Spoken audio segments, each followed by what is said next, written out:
તો ખેડૂત મિત્રો સ્વાગત છે ફરીથી એકવાર આપ સૌની પોતાની YouTube ચેનલ ગુજરાત ખબર 2.0 માં। દોસ્તો આજની વિડીયોની અંદર ખાસ માહિતી તમારા સૌ માટે લઈને આવ્યો છું। દોસ્તો આજના વિડીયોની અંદર ખુશ ખબર છે તમારા સૌ માટે કે 2000 નો જે 22મો હપ્તો ખેડૂતોના ખાતામાં આવવાનો છે તેના વિશેની તારીખ હું આજના વિડીયોમાં તમને સૌને જણાવવાનો છું। જી હા દોસ્તો, જો તમે ખેડૂત છો અને PM કિસાન સન્માન નિધિ યોજનાનો લાભ લઈ રહ્યા છો તો તમારા માટે આ સૌથી મોટા સમાચાર આવી રહ્યા છે।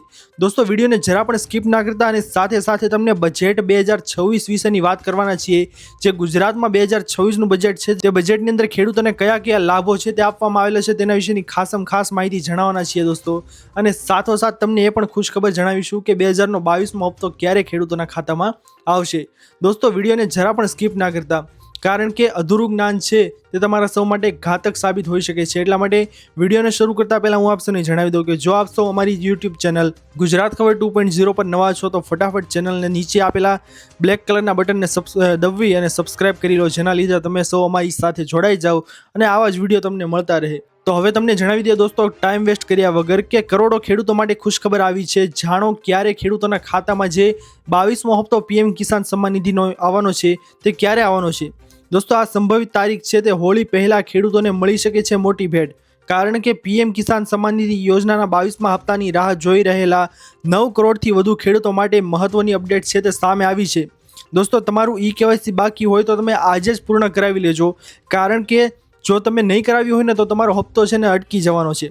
વધારેમાં માહિતી તમને જણાવીએ દોસ્તો આગળ કે પ્રધાનમંત્રી કિસાન સન્માન નિધિ યોજનાના 22મા હપ્તાની આતુરતાથી રાહ જોઈ રહેલા દેશના કરોડો ખેડૂતો માટે આ સૌથી મોટા સમાચાર સામે આવી રહ્યા છે।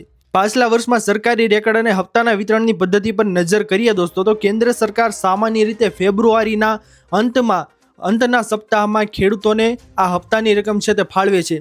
એટલા માટે દોસ્તો તમને જણાવીએ કે વર્ષ 2025માં 19મો હપ્તો છે તે 24 ફેબ્રુઆરીના રોજ આપવામાં આવેલો, તો સાથે 2024માં 16મો હપ્તો એટલે કે પહેલો હપ્તો છે તે ક્યારે આપવામાં આવેલો હતો તો કે 28 ફેબ્રુઆરીએ ખેડૂતોને પહેલો હપ્તો છે તે 2024માં આપવામાં આવેલો હતો અને 2023માં 13મો હપ્તો છે તે 27 ફેબ્રુઆરીએ ખેડૂતોના ખાતામાં જમા કરવામાં આવેલો હતો। જેથી કરીને દોસ્તો આ તમામ ચેનલોને ધ્યાને લઈએ તો ખેડૂતોના ખાતામાં હપ્તાની રકમ છે તે હવે 21 તારીખથી 30 તારીખ સુધીમાં ગમે ત્યારે ખેડૂતોના ખાતામાં હપ્તાની રકમ છે તે જમા થઈ શકે છે। જેથી કરીને ખાસ માહિતી આવી રહી છે દોસ્તો તમામ ખેડૂતો માટે। સાથે દોસ્તો હવે યોજનાનો લાભ લેવા માટે સરકારે નિયમો છે તે પણ કડક કર્યા છે, કારણ કે માત્ર ખેડૂત જ સહાય લઈ શકે તેવી રીતની સરકારની યોજના છે તે બનાવવામાં આવી છે। સાથે જે ખેડૂતોએ હજુ સુધી પોતાનું eKYC પૂર્ણ કર્યું નથી તેમના હપ્તા છે તે અટકી જવાના છે। એટલા માટે ખાસ કરીને જે કોઈ ખેડૂતોએ eKYC પૂર્ણ કરાવ્યું નથી તે eKYC જરૂરથી કરાવી લે।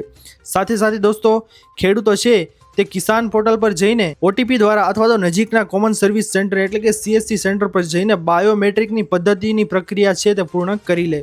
આ ઉપરાંત બેંક ખાતા સાથે આધાર કાર્ડનું લિંક હોવું અનિવાર્ય છે અને આધાર સીડિંગ સક્રિય હોવું અનિવાર્ય છે।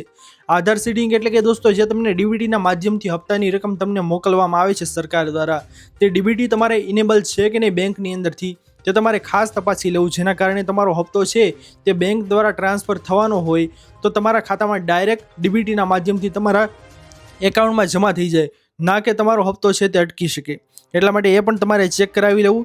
સાથે દોસ્તો યોજનાનો લાભ મેળવવા માટે સરકારે હવે જે નવા નિયમો કર્યા છે તેમાં આધુનિક ટેકનોલોજીનો ઉપયોગ દ્વારા હવે ખેડૂતો માટે હપ્તાની સ્થિતિ જાણવું વધુ સરળ બનશે, કારણ કે નો યોર સ્ટેટસ KYC સુવિધા દ્વારા તમે ખેડૂતો છે તે રજિસ્ટ્રેશન નંબર અથવા તો મોબાઈલ નંબર દાખલ કરીને જાણી શકો છો। દોસ્તો આ જે ઓફિશિયલ વેબસાઇટ છે PM કિસાન સન્માન નિધિ યોજનાની, ત્યાંથી તમે આ નો યોર સ્ટેટસ નામનું ઓપ્શન છે તેની ઉપર ક્લિક કરીને OTP દ્વારા તમારો આધાર કાર્ડ નંબર અથવા તો રજિસ્ટ્રેશન નંબર છે તે નાખીને તમે જોઈ શકો છો કે તમારો હપ્તો છે તે ચાલુ છે કે બંધ છે, તમારો કોઈ પ્રોબ્લેમ છે કે કેમ તે તમે ત્યાંથી જોઈ શકો છો।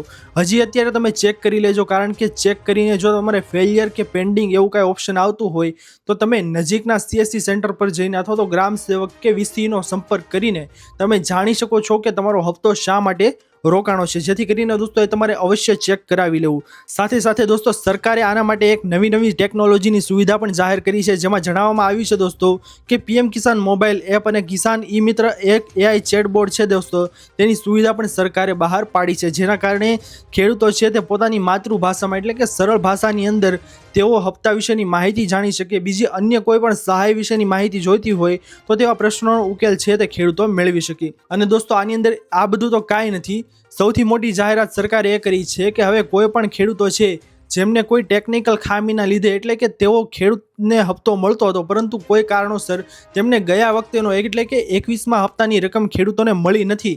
તો તેવા ખેડૂતો માટે ખુશીના સમાચાર સામે આવી રહ્યા છે, કારણ કે જે ખેડૂતોએ હવે તે પ્રોબ્લેમ સોલ્વ કરીને તેમના હપ્તા છે તે ચાલુ થઈ જાય એવી પરિસ્થિતિ તેના એકાઉન્ટમાં કરી નાખી છે. તો હવે તેવા ખેડૂતોને 22મા હપ્તાની રકમ તો 2000 મળશે જ તે, પરંતુ જે ખેડૂતોને 21મો હપ્તો ગયા વખતેનો નથી મળ્યો તે પણ તેને મળશે. એટલે કે ડબલ ખુશીના સમાચાર તમારી સામે આવી શકે છે, કારણ કે તમને ટોટલ 4000નો હપ્તો દોસ્તો આજ વખતે મળી શકે તેમ છે, જેથી કરીને ખાસ સરકાર દ્વારા મહત્વપૂર્ણ માહિતી જાહેર કરવામાં આવી છે. અને દોસ્તો પીએમ કિસાન સન્માન નિધિ યોજના જે છે તે ખેડૂતો માટે વિશ્વની સૌથી મોટી પ્રત્યક્ષ લાભ હસ્તાંતરણ યોજના છે, જે અંતર્ગત અત્યાર સુધીમાં 11 કરોડથી વધુ પરિવારોને 3.70 લાખ કરોડ રૂપિયાથી વધુની સહાય છે દોસ્તો તે સીધી પહોંચાડવામાં આવી છે. અને સરકારે 21મો હપ્તો છે દોસ્તો તે 19 નવેમ્બર 2025ના રોજ જાહેર કર્યો હતો, જેમાં સરકાર દ્વારા 9.35 કરોડથી વધુ ખેડૂતોને 18,000 કરોડ રૂપિયા ફાળવવામાં આવ્યા હતા. વાર્ષિક 6,000 રૂપિયાની આર્થિક સહાય ખેડૂતોને બિયારણ, ખાતર અને ખેતીના અન્ય ખર્ચાઓમાં પાયાની મદદ પૂરી પાડે છે, જેનાથી ગ્રામીણ અને અર્થતંત્રને પણ વેગ મળે છે. જેથી કરીને ખેડૂતો માટે સૌથી મોટા સમાચાર આવી ગયા છે દોસ્તો, કે તમામ ખેડૂતોને આ હપ્તાની રકમ છે તે મળવા પાત્ર થાય તેના માટે તમારે જરૂરી જે કાંઈ પણ સુવિધાઓ, જે કાંઈ પણ કેવાયસીની પ્રક્રિયા તે બધું બાકી છે તે તમારે વહેલી તકે જરૂરથી કરાવી લેવું. સાથે સાથે દોસ્તો તમને બજેટ વિશેની હાઇલાઇટ કરાવી દઈએ તો બજેટની અંદર સરકારે પહેલું એવું બજેટ છે દોસ્તો ગુજરાતનું, જેની અંદર 4 લાખ કરોડ કરતાં વધારેની રકમ છે તે ગુજરાત સરકારે ફાળવી છે. જી હા દોસ્તો, આટલી મોટી રકમ ફાળવી છે, જેમાં ખેડૂતોને ખૂબ જ ખુશીના સમાચાર સામે આવી રહ્યા છે, કારણ કે ખેડૂતોને વીજ સહાય આપવા સરકારે 9,324 કરોડની જોગવાઈ કરી છે. સાથે સાથે સૂક્ષ્મ સિંચાઈ માટે 1250 કરોડની જોગવાઈ કરી છે. સાથે કૃષિ યાંત્રીકરણ અંતર્ગત ટ્રેક્ટરની ખરીદી સહાય છે તેના માટે સરકારે 800 કરોડની જોગવાઈ કરી છે. અને કૃષિ યાંત્રીકરણના વિવિધ ઓજારોની ખરીદીની સહાય માટે સરકારે 765 કરોડની જોગવાઈ છે દોસ્તો તે કરી છે. સાથે નાના ગોડાઉન છે તે ખેતરમાં બનાવવા માટે મુખ્યમંત્રી પાક સંગ્રહ સ્ટ્રક્ચર યોજના છે તે અંતર્ગત અંદાજિત 15,436 ખેડૂતોને 1 લાખ સહાય આપવા માટે 154 કરોડની જોગવાઈ છે તે સરકાર દ્વારા કરવામાં આવી છે.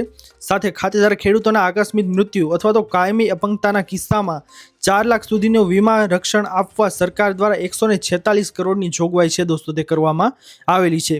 અને અદ્યતન ડ્રોન ટેકનોલોજીના ઉપયોગને પ્રોત્સાહન આપવા અને સીડ રિપ્લેસમેન્ટ રેટમાં વધારો કરવા 77 કરોડ છે દોસ્તો તેની જોગવાઈ કરવામાં આવેલી છે.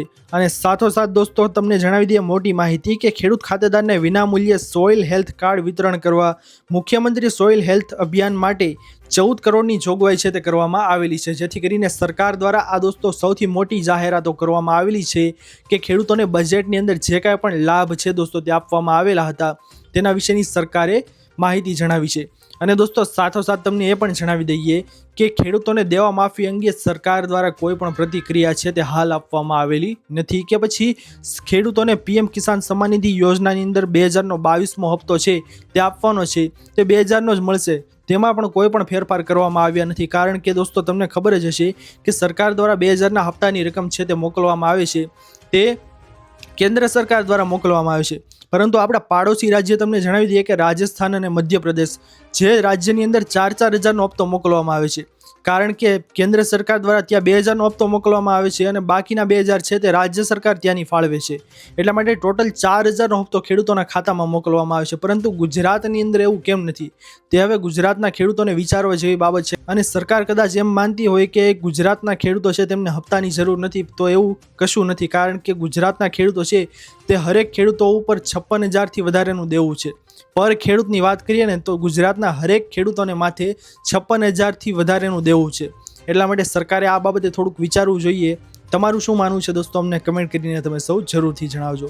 દોસ્તો આ હતી આજની સૌથી મોટી અને મહત્વપૂર્ણ ખાસ તમામ ખેડૂતો તમામ લોકોને કામ લાગી શકે તેવી માહિતી પીએમ કિસાન સન્માન નિધિ યોજના વિશેની, કે પીએમ કિસાન યોજનાની તારીખ છે મેં તમને જણાવી દીધી કે કઈ તારીખ દોસ્તો, તો 21 ફેબ્રુઆરીથી 30 ફેબ્રુઆરી વચ્ચે ગમે ત્યારે ખેડૂતોના ખાતામાં હપ્તાની રકમ સરકાર દ્વારા મોકલવામાં આવી શકે તેમ છે. આશા કરું છું દોસ્તો કે આપ સૌને આજની આ મોટી અને મહત્વપૂર્ણ માહિતી છે તે પસંદ આવી હશે. જો પસંદ આવી હોય દોસ્તો તો વિડીયોને લાઇક કરવાનું ભૂલતા નહીં. ચેનલ પર નવા આવ્યા હો તો અમારી ચેનલ ગુજરાત ખબર 2.0 ને સબસ્ક્રાઇબ કરી અને બાજુમાં આપેલા બેલ આઇકનને પણ પ્રેસ કરી દેજો, જેના લીધે આવી જ ખેડૂતો વિશેની મહત્વપૂર્ણ માહિતી આપ સૌને આ ચેનલના માધ્યમથી મળતી રહે. દોસ્તો મળી આવે પછીના વિડીયોમાં, ત્યાર સુધી જય હિન્દ, વંદે માતરમ.